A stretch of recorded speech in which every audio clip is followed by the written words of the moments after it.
ሰላም እንዴት ናችሁ? ዛሬም በአዲስ ቪዲዮ መጥቻለሁኝ። እስከ ቪዲዮ መጨረሻ አብራችሁን ሆኖ በዛሬው ቪዲዮ የምናየው ስለ አንቲ ሎጋሪዝም ነው። ይሄ ቪዲዮ የመጀመሪያችሁ ከሆነ ያለፉትን ቪዲዮዎች ተመልከቷቸው። ኤክስፖኔንሻል እና ሎጋሪዝምን በደንብ ለማየት ሞክረናል። በዛሬው ቪዲዮ ደግሞ አንቲ ሎግን እናያለን። እዚህ ጋር ምን ይለናል? ሎጋሪዝም ኦፍ ኤም እኩል ይሆናል ኤን ከሆነ ለምሳሌ ሎጋሪዝም ኦፍ 102 ከሆነ አሁን ሎግ 102 ነው። ስለዚህ 2 ከሆነ ይላናል እዚህ ጋር ኢፍ ብሎ ደን ኤም የሚለው ማንን ነው? 100ን ማለት ነው። 100 ከማን ጋር እኩል ነው ማለት ነው? ከአንቲ ሎግ ኦፍ ኤን ማንን ያላት 2ን ማለት ነው። 2 ጋር እኩል ነው ማለት ነው። ምክንያቱም ማለት እዚህ ጋር አንቲ ሎግ ኦፍ ኤን ከማን ጋር እኩል ነው? ቴን ዘ ፓወር ኦፍ ኤን ጋር እኩል ነው። ሁልጊዜ አንቲ ሎግ ኦፍ ኤን ማለት which is ሎግ ኦፍ 2 ከማን ጋር እኩል ነው? ከቴን ዘ ፓወር ኦፍ ኤን ራሱ ጋር 2 ጋር እኩል ነው ማለት ነው።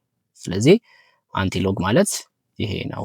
እንዴት አድርገን ነው እዚህ ጋር ያለው? አሁን አጋጣሚ 100 1000 ከሆነ ቀላል ነው። 100 ከሆነ ሁልጊዜ እዚህ ጋር ቤዙ ሁልጊዜ ቴን ስለሆነ የሎግ ብቻውን ከጻፍን ቴን ነው። ቴን ስኩዌር 100 ይሰጠናል። ቀላል ነው። 1000 ከሆነ እቺ 3 ትሆናለች። 3 10000 ከሆነ 4 ግን እንዴት ነው የተለያየ ቁጥር ቢሰጠን የሎጋሪዝም ቴብልን ተጠቅመን መልስን የምናገኘውን የሚለውን 4 አካባቢ የሚሆኑ ጥያቄዎች አሉ። እነሱን በደንብ ዲቴይል እናያለን ማለት ነው። የመጀመሪያው ጥያቄ find the antilog of 2 የሁለትን አንቲሎግ ፈልጉ ይለናል። ሁለተኛ ላይ ደግሞ ምን ይለናል? የ0.47ን አንቲሎግ ፈልጉ ይለናል። ስለዚህ የሁለትን መጀመሪያ አንቲሎግ እንፈልግ። ምንድነው የምንፈልገው? ሎጋሪዝም ኦፍ የሆነ ኤክስ የሚባል ቁጥር አለ። ያው ሎግ ኤክስ ካልኩኝ ሁሉ ጊዜ ከስር 10 እንዳለ ይታወቃል። እኩል ይሆናል ስንት ሰጠን ማለት ነው? 2 ሰጠን። ስለዚህ ኤክስ ማን ነው እየተባባልን ያለነው። አይ ቲንክ ሐሳቡ ግልጽ ነው። አንቲሎግ ኦፍ 2 ማለት የሆነ ቁጥር በ2 ፓወር ሲደረግ ያንን ቁጥር ይሰጠናል። ገብታችኋል አይደለ? ወይንም ደግሞ ከማን ጋር እኩል ነው? ባጭሩ ከቴን ስኩዌር ጋር እኩል ነው። ከቴን ዘ ፓወር ኦፍ ኤን ጋር እኩል ነው ተባብለናል ቅድም። እዚህኛው ጋር ከቴን ዘ ፓወር ኦፍ ኤን ጋር እኩል ነው ተባብለናል አይደለ? እዚህ ጋር ከቴን ዘ ፓወር ኦፍ ኤን ጋር እኩል ነው ተባብለናል። ስለዚህ የሆነ ቁጥር አለ። ሎጋሪዝም ኦፍ ያንን ቁጥር ስናደርገው ስንት ሰጠን? 2 ሰጠን። ስለዚህ ያ ቁጥር ማን ነው? አንቲሎግ ኦፍ 2 እኩል ይሆናል ቴን ዘ ፓወር ኦፍ ኤን ማለት ነው። ቴን ዘ ፓወር ኦፍ ኤን ማለት 2 ነች። ስለዚህ 100 ይሆናል ማለት ነው። ሁለተኛ ምን ጥያቄ አለ? አንቲሎግ ኦፍ 0.47 ስለዚህ አንቲ ሎግ ኦፍ 0.47 ይሄኛውን በተመሳሳይ የሆነን ቁጥር ሎጋሪዝም ኦፍ ኤክስ አደረግነው። እዚህ ጋር ሁሉ ጊዜ ሎግን ከጻፍኩኝ 10 አለች ሳደርግ 0.47 ሰጠኝ። ስለዚህ ያንን ቁጥር እንፈልጋለን ማለት ነው። ብዙ ጊዜ እንደዚህ አይነት ቁጥር ስንፈልግ ምን እንጠቀማለን? ሎጋሪዝም ቴብል አለና እሱ እንጠቀማለን። ስለዚህ እዚህ ጋር ያንን ቁጥር ለማግኘት ምን እናደርጋለን? ሎጋሪዝም ቴብል ከ10ኛ ክፍል መጽሐፍ ጀርባ ላይ አለ። ስለዚህ 0.47 ነው። እዚህ ጋር እንፈልጋለን። ምን ብሎ ነው የሚጀምረው ቴብሉ? 0.00 ብሎ ነው። ስለዚህ እኛ 0.47 ነው። እዚህ ጋር 4 0 4 1 4 2 ሲሉ 0.47 እና ከዚህ ቀጥሎ ከ0.47 ቀጥሎ ያለው 0 ነው አይደለ? ስለዚህ እቺኛዋ በዚህኛው በኩል ደግሞ እዚህ ጋር አለ ቁጥር አይደለ? ብዙ ቁጥሮች አሉ በሱ ትክክል። ለምንድን ነው እቺኛዋ ነች መልሱ? ለምንድን ነው ይሄንን የመረጥከው ካላችሁኝ 0.47 ብሎ ከቀጣይ ያለው ቁጥር 0 ነው አይደለ? ለምሳሌ ላሳያችሁ። እዚህ ጋር እንመለስና 0.47 በቃ ከዚህ በኋላ 0 0 እያለን ብንጨምር ችግር የለውም።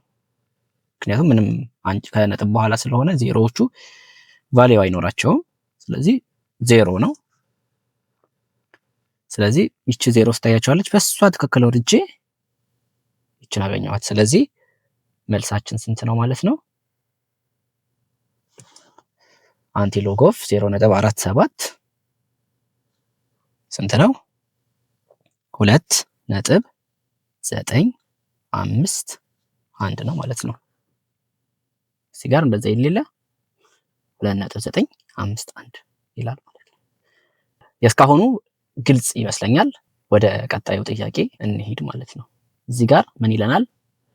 አንቲሎግ ኦፍ 0.487 ቅድም ቀላል ቁጥር ነበረ የነበረው። ቀላል ቁጥር ማለት 0.47 ነው።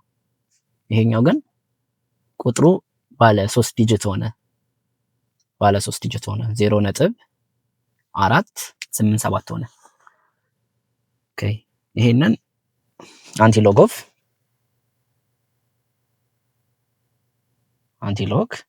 ኦፍ ስንት ነው? 0.487 እንደዚህ ሲገጥመን ያው ከቴብሉ ነው የምንፈልገው፣ ግን እንከፋፍለዋለን። ይሄንን መሀል ላይ እንከፍለዋለን። ስለዚህ የመጀመሪያው ለመሀል እንከፍለዋለን ስንል ግልጽ ለማድረግ ለምሳሌ 26ን ለሁለት ክፈሉት ብላችሁ ምን ታደርጋላችሁ? 20 ሲደመር 6 ታደርጋላችሁ which is 26 ነው አይደለም?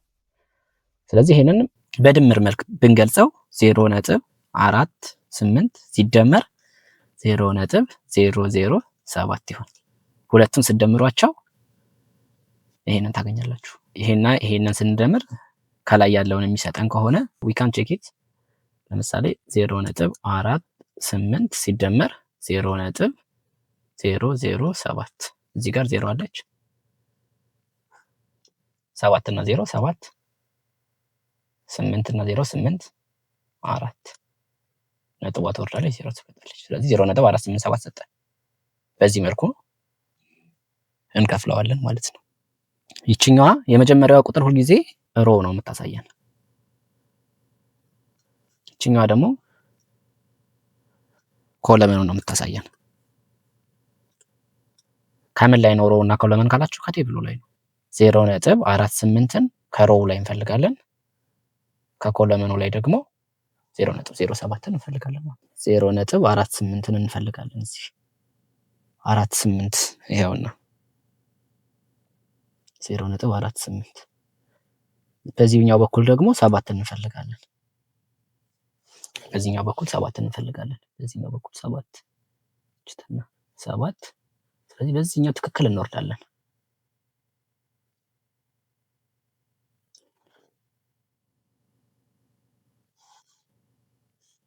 ይሄው 0 ነጥብ ስንት ነው የተባባልነው? 48 እዚህ አካባቢ እችተና ከዛን ወደዚህ ስንሄድ ሁለቱ የሚገጥሙበት ቦታ እቺ ነች። 3.069 3.069 እናደርገዋለን ማለት ነው። እዚህ ጋር ይታያል ይመስለኛል። ያው 7 በዚህች ወረደች ከላይ ነው የመጣ ነው። ይሄ ደግሞ 0.48 ነው። 3.069 ይሆናል ማለት ነው። ስለዚህ 3.069 መልሱ ይሆናል ማለት ነው። ይሄንን ለሁለት ከፈል ነው። ከዛን ይሄንን ኮለመኑን ፈለግን። ይሄ ደግሞ ሮው ነው። አራተኛው ጥያቄ ደግሞ ምን ይለናል? ጊቨን ዴሲማል ይልና ይሄንን ጥያቄ ይሰጣል። 0.8798 ይሰጠናል።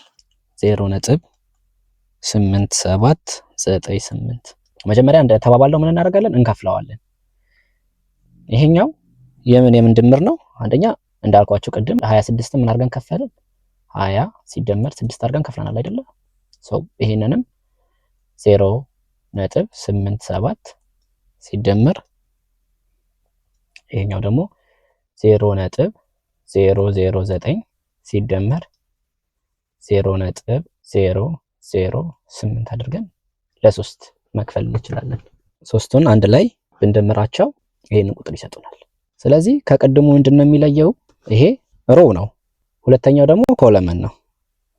ይችኛዋን ሶስተኛዋን ቁጥር ምን እናደርጋት? እዚህ ጋር ቴብሉ ላይ አንድ ነገር ብቻ አይደለም ያለው። ታያችኋል። እዚህ ጋር ያለው አንደኛ ወደዚህ ወደ ታች የሚሄዱ ቁጥሮች አሉ፣ እነዚህ ቁጥሮች አሉ። ሁለተኛ ወደዚህ የሚሄዱ ቁጥሮች አሉ። ወደዚህ የሚሄዱት ግን ሄደው እስከ 9 ላይ ያበቃሉ። ግን አንድ ሌላ አዲስ ነገር እዚህ ጋር አለ፣ ሚን ዲፈረንስ የሚባል ሰው። ሚን ዲፈረንስ ማለት ይቺ መጨረሻ ላይ ያገኘናት ቁጥር ነች ማለት ነው። ይቺ ሚን ዲፈረንሳችን ነች። ስለዚህ አሁን አብረን እንፈልጋለን። ምንን? 0.87 ሮው ላይ እንፈልጋለን።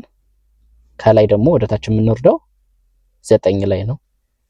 ከዛ ሚን ዲፈረንሱን ደግሞ 8 እንፈልጋለን ማለት ነው። ስንት ነው የተባባልነው? 0.87። እዚህ ጋር 0.5 ብሎ ያቆማል። ስለዚህ ቀጣዩ ገጽ ላይ የ10ኛ ክፍል ወይንም ሌላም ቴብል የምታገኙ ከሆነ ታገኙታላችሁ። ያው 0.6 እዚህ ላይ አለ። እኛ 8.7 ነው የምንፈልገው። 0.87ን እዚህ ያገኘን። ወደ ጎን ደግሞ 9 ነው የምንሄደው። ይሄንን እዚህ ጋር ካገኘ ነው እዚህ ጋር ደግሞ ወደ 9 እንሄዳለን። 9 ያው ነው። ስለዚህ ሁለቱም የሚጋጠሙበትን ቦታ እንፈልጋለን ማለት ነው። ወደ ታች እንወርዳለን። ከዚህ ጋርም ወደዚህ እንሄዳለን። ከዚህ ጋርም ወደ ታች እንወርዳለን። 9ን ተከትለን እቺ የምንፈልጋት ቁጥር ነች። ስንት ነች ቁጥሯ? እዚህ ጋር ያለችው 7.568። ስለዚህ 7.568 ነች። ግን እስካሁን የፈለግነው የሁለቱም ብቻ ነው። ስለዚህ ሚን ዲፈረንስ 8ን መፈለግ አለብን ማለት ነው። ሚን ዲፈረንስ 8 ማለት ይቺ ነች። ቀረብ አድርጋት 8 ይችቱና። ስለዚህ ወደ ታች እንወርዳለን።